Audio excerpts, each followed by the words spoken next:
Assalamualaikum warahmatullahi wabarakatuh. Perkenalkan, nama saya Mariatul Kiptia SPD. Saya mengajar di SMKN 10 Kabupaten Tangerang. Nah, saya mengajar mata pelajaran OTK Sarana Prasarana untuk kelas 11 OTKP. Oke. Untuk pertemuan hari ini itu ada materi yang akan saya sampaikan, yaitu tentang administrasi dan regulasi sarana dan prasarana kantor. Kompetensi dasar yang ingin dicapai yang pertama adalah memahami ruang lingkup administrasi sarana dan prasarana kantor. Yang kedua, memahami regulasi sarana dan prasarana kantor. Untuk bab pertama ini itu kita akan mempelajari tentang administrasi dan regulasi sarana dan prasarana kantor. Apa itu administrasi sarana dan prasarana kantor? Administrasi adalah sebuah aktivitas hubungan kerja sama antara dua orang atau lebih dalam menggunakan sarana dan prasarana perkantoran menuju kelancaran pekerjaan. Sedangkan sarana adalah segala sesuatu yang dapat dipakai sebagai alat dalam mencapai maksud dan tujuan. Prasarana adalah segala sesuatu yang merupakan penunjang utama tersenggalanya suatu proses. Jadi, dapat disimpulkan bahwa administrasi sarana dan prasarana kantor adalah aktivitas yang memakai atau menggunakan seperangkat alat pada suatu proses kegiatan perkantoran. Adapun ciri-ciri atau karakteristik administrasi sarana dan prasarana kantor, yang pertama adalah terdapat tujuan yang hendak dicapai. Yang kedua, terdapat bimbingan, kepemimpinan, dan pengawasan.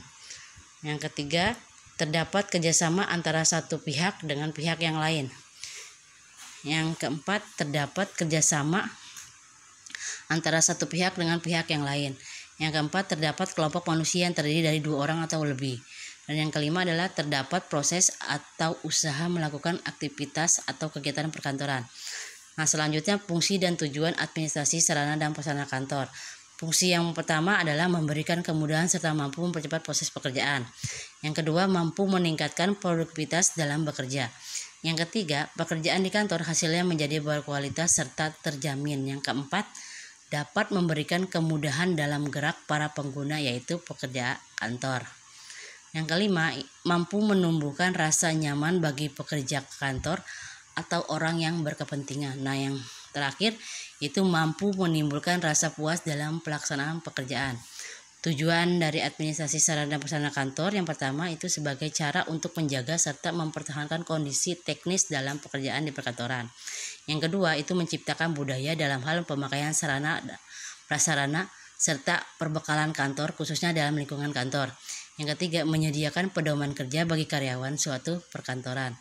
Yang keempat, dapat menyediakan berbagai sarana serta prasarana yang bisa digunakan oleh para karyawan perkantoran di tiap unit kerja maupun personel. Nah, yang kelima, mendukung lancarnya kegiatan karyawan dalam bekerja di perkantoran serta mencegah tindakan pemborosan. Yang keenam, itu untuk mencegah dan mengambil tindakan antisipatif pada berbagai bentuk penyimpangan pemakaian sarana dan prasarana perkantoran.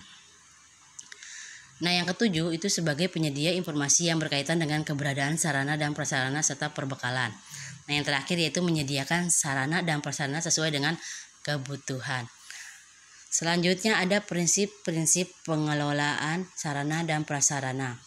Yang pertama itu yang A, lokasi serta lahan bangunan perkantoran serta alat-alat juga di perabot kantor hendaknya dapat menggambarkan cita dan citra pada instansi dan masyarakat setempat. Nah, yang kedua, perencanaan lokasi dan tempat atau lahan bangunan perkantoran hendaknya berupa kesepakatan dari keinginan bersama para karyawan kantor.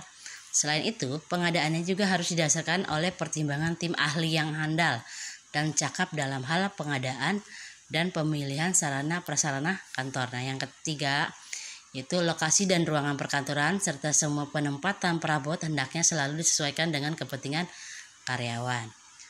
Selanjutnya ruang lingkup administrasi sarana dan prasarana. Yang pertama, ruang lingkup yang pertama adalah perencanaan pengadaan atau planning programming. Nah, di sini perencanaan pengadaan atau planning programming adalah sebuah rencana yang dibuat secara sistematis dan didasarkan pada pengetahuan yang tepat, di mana tujuan perencanaan ini adalah sebagai pengontrol serta penentu arah adanya kecenderungan perubahan menuju segala tujuan yang dibuat. Ruang lingkup yang kedua adalah prakualifikasi rekanan. Di mana prakualifikasi rekanan adalah sistem pengadaan sarana dan prasarana perkantoran dengan cara melakukan pembelian untuk menghindari berbagai kemungkinan yang tidak diinginkan.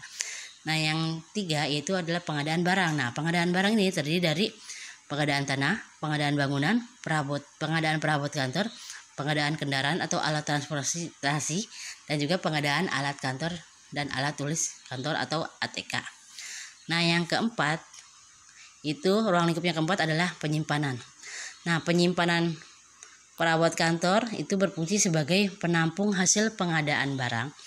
Aktivitas penyimpanan terdiri dari menerima barang, menyimpan barang, dan mengeluarkan atau mendistribusikan barang. Nah, yang kelima, ruang lingkup yang kelima adalah inventarisasi. Nah, inventarisasi ini berupa aktivitas melakukan pencatatan serta penyusunan daftar barang atau bahan yang ada secara teratur menurut ketentuan yang berlaku.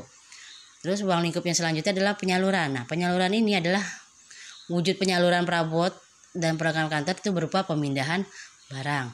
Selanjutnya adalah pemeliharaan. Nah, pemeliharaan itu hendaknya perabotan dan peralatan kantor harus dirawat secara baik dan berkelanjutan supaya tidak mudah rusak.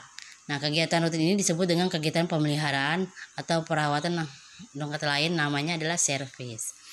Nah, yang selanjutnya adalah rehabilitasi. Nah, rehabilitasi itu adalah sebuah aktivitas melakukan perbaikan perabot kantor dan peralatan kantor dari kerusakan. Nah, hal tersebut dilakukan dengan cara melakukan tambal sulam atau penggantian suku cadang. Selanjutnya, ruang lingkup selanjutnya adalah penghapusan. Nah, penghapusan ini adalah upaya pemakaian perabot serta peralatan kantor. Nah, tentunya ada barang yang rusak dan tidak bisa dipakai lagi, jadi dilakukan langkah penghapusan atau penghilangan. Nah, yang terakhir, ruang lingkup yang terakhir adalah pengendalian. Nah, proses pengendalian ini adalah di dalam proses administrasi, sarana dan prasarana hendaknya dilaksanakan dengan adanya pengendalian. Pada dasarnya, semua aktivitas perkantoran tidak mungkin bisa berjalan tanpa kendali yang optimal. Nah, pengendalian administrasi sarana perkantoran ini dilaksanakan oleh pimpinan organisasi atau pimpinan perkantoran. Selanjutnya, ada regulasi sarana dan prasarana kantor. Apa itu regulasi? Regulasi itu nama lainnya disebut juga dengan peraturan atau sebuah peraturan. Secara lengkapnya, regulasi itu adalah suatu cara untuk mengendalikan sekelompok manusia dengan suatu aturan atau pembatasan tertentu. Nah, beberapa regulasi yang berkaitan dengan sarana kantor itu adalah tertuang dalam Peraturan Pementeri Pendayagunaan Aparatur Negara dan Reformasi Birokrasi Republik Indonesia Nomor 48 Tahun 2013 tentang standar sarana dan prasarana kantor di lingkungan Kementerian Pendayagunaan Aparatur Negara dan Reformasi Birokrasi. Yang pertama isinya bab 1 itu tentang ketentuan umum. Nah, ketentuan umum itu pada pasal pertama itu berisi tentang peraturan menteri yang dimaksudkan dengan pertama 1 yaitu standar sarana dan prasarana kantor adalah pedoman yang dipakai sebagai ukuran baku ruang kantor dan kendaraan dinas. Nah, yang kedua itu sarana adalah fasilitas yang secara langsung berfungsi sebagai penunjang proses penyelenggaraan tugas dan fungsi pekerjaan. Yang ketiga, prasarana adalah fasilitas yang secara tidak langsung berfungsi sebagai penunjang proses penyelenggaraan tugas dan fungsi pekerjaan. Keempat, ruang kantor adalah ruang tempat melaksanakan pekerjaan dengan ukuran luas dan alat perlengkapannya yang disesuaikan dengan kebutuhan serta memenuhi persyaratan estetika. Yang kelima, ruang penunjang adalah ruang yang berfungsi menunjang pelaksanaan pekerjaan secara tidak langsung.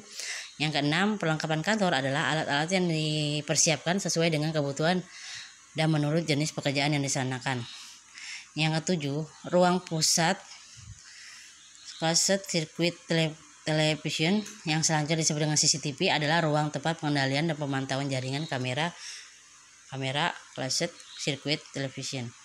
Nah, yang 8, ruang layanan pengadaan secara elektronik dan yang selanjutnya disebut dengan LPSE adalah ruangan tempat melakukan proses pengadaan barang dan jasa secara elektronik. 9, ada ruang media center adalah ruang tempat melakukan aktivitas yang berhubungan dengan penyampaian informasi terkait bidang aparatur negara dan reformasi birokrasi. Yang 10, ruang telekonferensi adalah ruang tempat melakukan pertemuan berbasis elektronik secara langsung atau real time ya. 11. Telekomunikasi adalah pemancaran, pengiriman atau penerimaan tiap jenis tanda, gambar, sarana, dan informasi melalui internet, telepon, radio, dan faksimil. Yang ke-12, Local Area Network yang disebut dengan LAN adalah suatu jaringan komunikasi data dalam suatu wilayah tertentu. Yang ke-13, kendaraan dinas adalah sarana kerja berupa alat transportasi yang digunakan untuk mendukung pelaksanaan tugas dan fungsi kementerian. Nah, isi bab kedua itu tentang asas, maksud, tujuan, dan ruang lingkup. Itu pasal kedua, asas, standar, sarana, dan sarana kantor terdiri dari pertama tertib, kedua adil, transparan, efisien, dan efektif, manfaat, keselamatan, kesejahteraan, kepatuhan, dan akuntabel. Nah, untuk pasal yang ketiga itu maksud dari penyusunan standar sarana kantor itu untuk yang pertama untuk kepastian ketentuan penggunaan ruang kantor, alat perlengkapan kantor, dan kendaraan dinas. Yang kedua itu keseragaman penggunaan ruang kantor dan alat perlengkapan kantor. Yang ketiga, kelancaran proses pekerjaan. Keempat, kemudahan komunikasi dan hubungan kerja yang baik antara pejabat atau pegawai di lingkungan Kementerian Pendayagunaan Aparatur Negara dan Reformasi Birokrasi. Yang kelima, kelancaran tugas pengawas dan pengamanan. Yang keenam adalah kemudahan pengamanan arsip dan dokumentasi. Untuk pasal keempat, itu ada tujuan bagaimana penyusunan standar sarana dan sarana kantor. Yang pertama itu adalah menciptakan keselamatan, keamanan, kesehatan, dan kenyamanan kerja. Yang kedua, mewujudkan penataan yang bernilai estetika. Yang ketiga, menciptakan keleluasaan bergerak secara sehat dan teratur. Yang keempat, mewujudkan sarana dan prasarana kantor sesuai dengan standar. Nah, untuk pasal kelima, di sini berisi tentang ruang lingkup peraturan menteri. Ini meliputi pengaturan mengenai ukuran, jumlah, bahan, kapasitas, jenis, dan model atau tipe sarana prasarana kantor di lingkungan Kementerian Pendayagunaan Aparatur Negara dan Reformasi Birokrasi. Bab ketiga itu berisi tentang standar sarana dan prasarana. Untuk pasal 6, standar sarana dan prasarana kantor terdiri atas ruang kantor, ruang penunjang, perlengkapan ruang kantor, perlengkapan ruang penunjang, dan kendaraan dinas. Untuk pasal 7 di sini ruang kantor itu sebagaimana dimaksud dalam pasal 6 huruf A, yaitu ada ruang kerja, ruang tamu, dan ruang rapat. Nah, untuk yang kedua adalah ruang kerja sebagaimana dimaksud pada pasal 7 ayat 1 huruf A, diperuntukkan bagi menteri, wakil menteri, pejabat eselon 1, eselon 2, eselon 3, 4, dan pejabat fungsional. Yang ketiga, standar ukuran dan perlengkapan ruang kantor sebagaimana dimaksud pada ayat 1 tercantum lampiran 1 peraturan menteri. Pasal 8 itu yang pertama, ruang penunjang sebagaimana dimaksud dalam pasal 6 huruf B terdiri atas ruang ibadah, lobi, ruang pusat data, ruang arsip, ruang perpustakaan, penyimpanan barang, ruang pusat CCTV, poliklinik, sentra telepon, ruang pos penjagaan keamanan, ruang kantin pegawai, ruang tenaga diesel atau genset, ruang sumber tenaga diesel atau genset, ruang LPSE, ruang pantry, ruang media center, toilet, ruang istirahat, ruang panel listrik, ruang merokok, dan ruang untuk menyusui. Nah, standar perlengkapan ruang penunjang bagaimana dimaksud pada ayat 1 tercantum pada lampiran 2 peraturan menteri ini. Pasal 9, 1. Guna kelancaran pelaksanaan tugas bagi pejabat dan pegawai di lingkungan Kementerian Pendayagunaan Aparatur Negara dan Reformasi Birokrasi disediakan kendaraan dinas. Nah, yang kedua, kendaraan dinas sebagaimana dimaksud pada ayat 1 meliputi kendaraan dinas menteri, kendaraan dinas wakil menteri, kendaraan dinas pejabat eselon 1, eselon 2, kendaraan dinas pejabat eselon 3, dan kendaraan dinas pejabat setara eselon 2, dan kendaraan dinas operasional. Yang ketiga, kendaraan dinas sebagaimana dimaksud pada ayat 2 disediakan bagi pejabat dan pegawai selama yang bersangkutan memangku jabatan tersebut. Yang keempat, kendaraan dinas sebagaimana dimaksud pada ayat 1 tercantum pada lampiran 3 peraturan menteri ini. Pasal 11, pemenuhan standar sarana kantor disesuaikan dengan anggaran yang tersedia. Nah, untuk bab yang keempat atau ketentuan penutup, pasal 12, itu peraturan menteri ini dimulai berlaku pada tanggal diundangkan. Supaya setiap orang mengetahuinya, maka pengundangan peraturan menteri ini dengan penempatannya pada berita negara RI. Yang B, peraturan menteri dalam negeri nomor 7 tahun 2006 tentang standarisasi sarana dan prasarana kerja pemerintah daerah.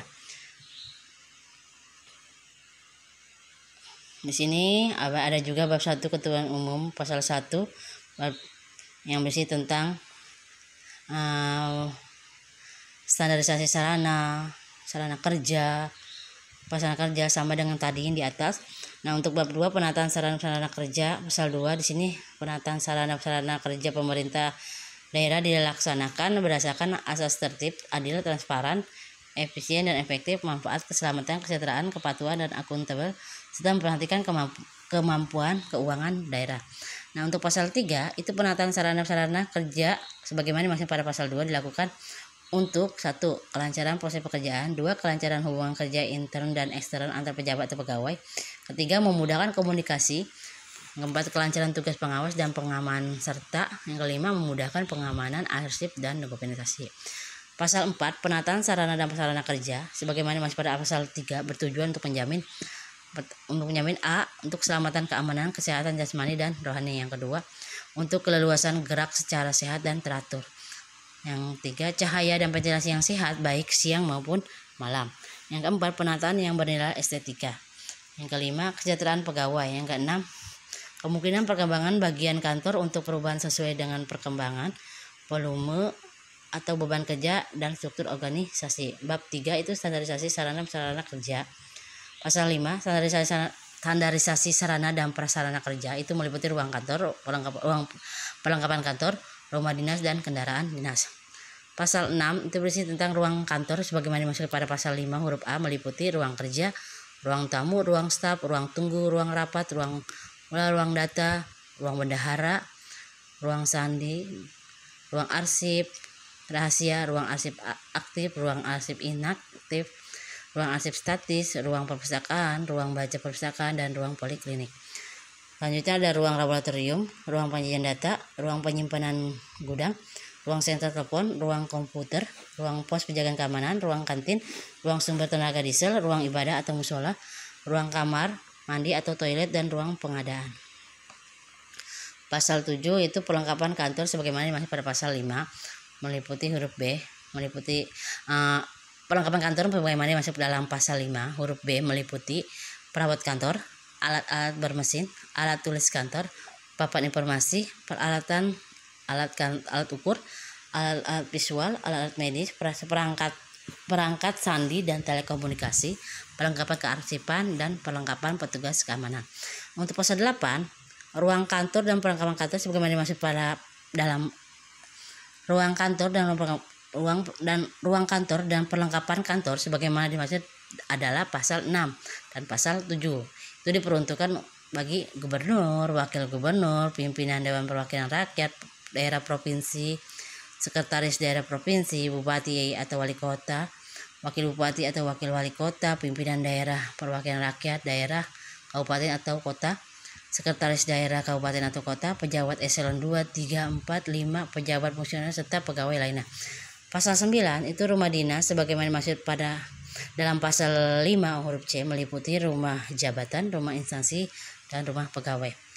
Pasal 10 rumah jabatan dimaksud untuk pasal 10 isinya adalah 1. Rumah jabatan sebagaimana dimaksud pada pasal 9 huruf A diperuntukkan bagi pemangku jabatan gubernur, wakil gubernur, pimpinan Dewan Perwakilan Rakyat dan daerah provinsi, sekretaris daerah provinsi, bupati atau wali kota, wakil bupati atau wali kota, pimpinan DPRD kabupaten atau kota, dan sekretaris daerah kabupaten atau kota. Yang kedua, rumah jabatan sebagaimana dimaksud pada ayat 1 dilengkapi perlengkapan dan perabot rumah tangga. Yang ketiga, penghunian rumah jabatan sebagaimana dimaksud pada ayat 1 terbatas selama pemangku jabatan memangku jabatannya. Nah, untuk pasal 11, rumah instansi atau rumah dinas sebagaimana dimaksud dalam pasal 9 huruf B diperuntukkan bagi pegawai instansi dan anggota DPRD. Nah, yang kedua, rumah instansi atau rumah dinas sebagaimana dimaksud pada ayat 1 dapat disediakan perlengkapan.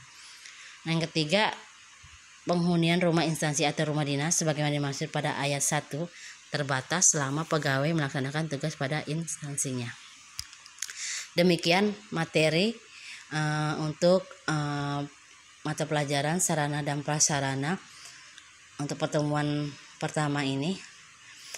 Ibu minta maaf apabila ada salah kata atau salah ucapan atau salah pembacaan ya. Mudah-mudahan materi ini dapat kalian pahami dengan mudah dan kalian bisa mengaplikasikannya nanti pada saat kalian melakukan PKL atau praktek kerja